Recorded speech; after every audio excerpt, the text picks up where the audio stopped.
নমস্কার বন্ধুরা, সবাই কেমন আছেন? টোরাটুনির সংসারের নতুন ভিডিওতে আপনাদের স্বাগত। আজকে আমি আপনাদের মাটন কষা রান্না করে দেখাবো। প্রথমেই মাটনটা ম্যারিনেট করে নিচ্ছি। ম্যারিনেট করার জন্য আমরা নিচ্ছি মাটনের সাথে লবণ, হলুদ গুঁড়ো, লাল লঙ্কা গুঁড়ো, আর এছাড়া এটার সাথে আমরা নেব হচ্ছে জিরে গুঁড়ো এবং আগে থেকে ফেটিয়ে রাখা টক দই। টক দইটা অবশ্য বাইরে থেকে কেনা নয়, টক দইটা আমাদের ঘরেই পাতানো। এটা আমার গিন্নির কাজ। আর এটার সাথে আমরা দেব হচ্ছে সামান্য পরিমাণ সর্ষের তেল। সর্ষের তেল দেওয়ার পর এটাকে ভালো করে মাখিয়ে অ্যাটলিস্ট 1 থেকে 1.5 ঘন্টা আপনাদেরকে রাখতে হবে।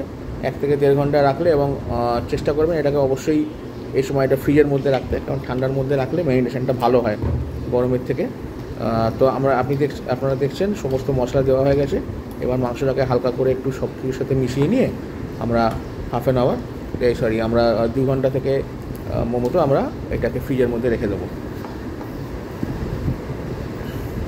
সমস্ত ম্যারিনেশন হয়ে গেছে, এবার আমরা এটাকে 2 ঘন্টা মতো ফ্রিজের মধ্যে রেখে দেবো। এরপর আপনারা দেখতে পাচ্ছেন এই হচ্ছে আমাদের মাংসের রান্নার জন্য প্রয়োজনীয় পেঁয়াজ, টমেটো, আলু, কাঁচা লঙ্কা, আদা, রসুন। প্রথমে সব এগুলোকে ভালো করে ছাড়িয়ে নেব। এবার কড়াইতে তেল দিয়ে একটু তেলটাকে হাই হিটে নিয়ে প্রথমে আমরা হচ্ছে যে কাঁচা লঙ্কাগুলো ছিল সেগুলোকে আমরা একটু দিয়ে দেবো তেলে। প্রথমেই তেলের মধ্যে কাঁচা লঙ্কাটা দিলে তেলের মধ্যে একটা খুব সুন্দর স্মেল হয়, এবং ফাইনাল যে তরকারিটা তার মধ্যে খুব ভালো ফ্লেভার হয়। এবার আমরা গরম তেলে দিয়ে দেবো হচ্ছে কাঁচা পেঁয়াজটাকে ভালো করে ভেজে নেবো। পেঁয়াজটা মোটামুটি একটু হালকা ভাজা হয়ে গেলে আমরা তারপর তার মধ্যে দিয়ে দেবো আমাদের ম্যারিনেট করে রাখা মাটন। আপনারা দেখছেন পেঁয়াজটা এবার ভাজার সময় একটু এভাবে খুলে দিলে কি হয়, পেঁয়াজটা তাড়াতাড়ি ভাজা হয়ে যায়। নাহলে দেখা যায় বাইরেটা ভাজা হয়ে গেছে আর ভেতরটা ভাজা হয় না। তো এবার এই যে পেঁয়াজ আমাদের মোটামুটি ভাজা হচ্ছে, আর একটু ভাজা হয়ে গেলে আমরা মাটনটা দিয়ে দেবো।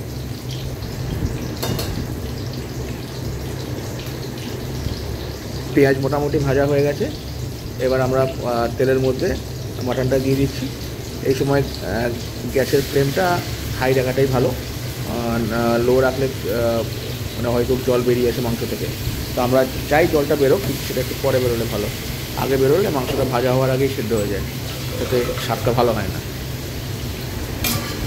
এই অবস্থায় যেহেতু ফ্লেমটা বাড়ানো, তাই এটাকে কনস্ট্যান্টলি পুরো মিক্সারটাকে নাড়াচাড়া করতে হবে, নাহলে আবার তলায় লেগে যাওয়ার একটা ভয় থাকে। যদিও এখানে তেলটা একটু বেশি, আর মাটনের যেহেতু নিজস্ব চর্বি থাকে, তাহলে সেজন্য তলায় লেগে যাওয়ার চান্সটা কম। তবুও এবার মোটামুটি আপনারা দেখছেন যে জলটা সবটা শুকিয়ে গেছে, পেঁয়াজটাও ভাজা হয়ে গেছে, মাংসটাও বেশ অনেকক্ষণ ধরে প্রায় 10 মিনিট মতো ভাজা হয়েছে। এবার আমরা আগে থেকে ধুয়ে রাখা আলুগুলো দিয়ে দেবো। বাঙালি মাংসের মধ্যে আসলে আলু না দিলে মাংসের মজাটা হয় না। আলু দিলে আলু থেকে গ্রেভিটাও খুব ঠিক হয় এবং টেস্টটাও ভালো হয়। তো মোটামুটি আমরা আজকে 500 গ্রাম মতো মাংস নিয়েছি, তার সাথে আমি 2টো বড় আলু দিয়েছি। আলুটা মোটামুটি একটু ভাজা হয়ে গেছে, এবার আমরা পরবর্তী উপকরণগুলো দিয়ে দেবো।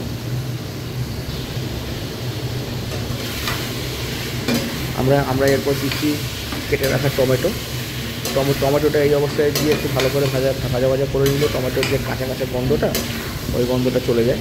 তো এই সময় আমাদের টমেটোটা দিয়ে দেবো, এবং এই পুরো ফেজে আমাদের কনস্ট্যান্টলি কিন্তু পুরো মিক্সারটাকে নাড়াচাড়া করতে হবে। এটাকে কোনোভাবে বসতে দেওয়া যাবে না, নাহলে কিন্তু তলা ধরে যাওয়ার একটা চান্স থাকবে। এবার টমেটো দেওয়া হয়ে গেছে, এবার আমরা দিয়ে দেবো স্বাদ মতো লবণ। এটা আপনাদের একটু মাথায় রাখতে হবে যে আমরা কিন্তু ম্যারিনেট করার সময় অলরেডি লবণ দিয়েছি। তো সেটাকে মাথায় রেখে বাকি যেটুকু যা দরকার আন্দাজ মতো এই পর্যায়ে দিয়ে দিতে হবে। গ্যাসের ফ্লেমটা হাই থাকবে, এবং পুরো মিক্সারটাকে আমাদের কনস্ট্যান্টলি কিন্তু এখানে নাড়াচাড়া করে যেতে হবে।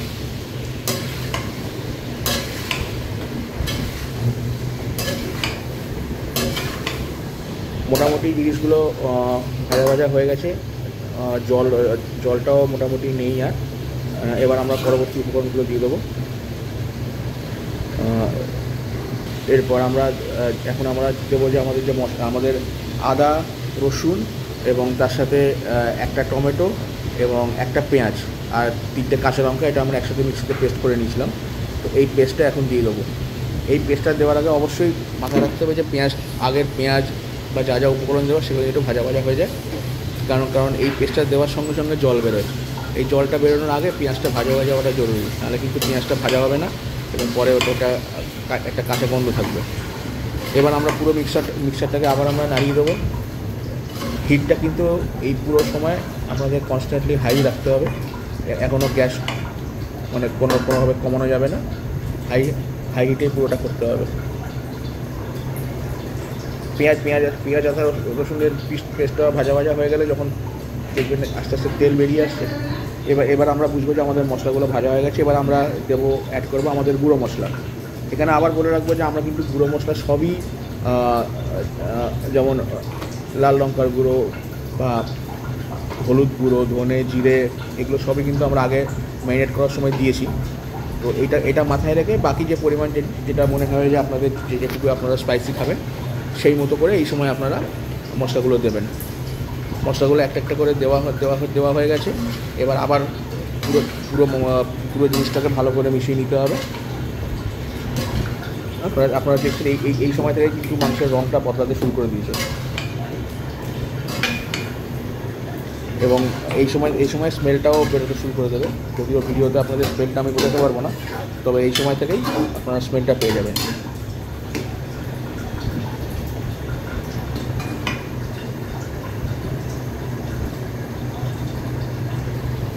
এবার আমাদের মাংস ম্যারিনেট করার সময় যে অতিরিক্ত যে দইয়ের এবং মশলার যে পেস্টটা যেটা বেঁচে গেছিলো সেইটা আমরা এই পর্যায়ে দিয়ে দেবো। এখনও কিন্তু আমরা কোনো রকম জল দিইনি। যেটুকু জল মাংস থেকে বেরোচ্ছে এবং এই মিক্সারের যে জলটা এটাই দিতে হবে, কারণ যাতে জাস্ট মশলাগুলো যাতে ভালোভাবে মিক্স হয় এবং পুরো জিনিসটা ভালো করে যাতে কষানো হয়।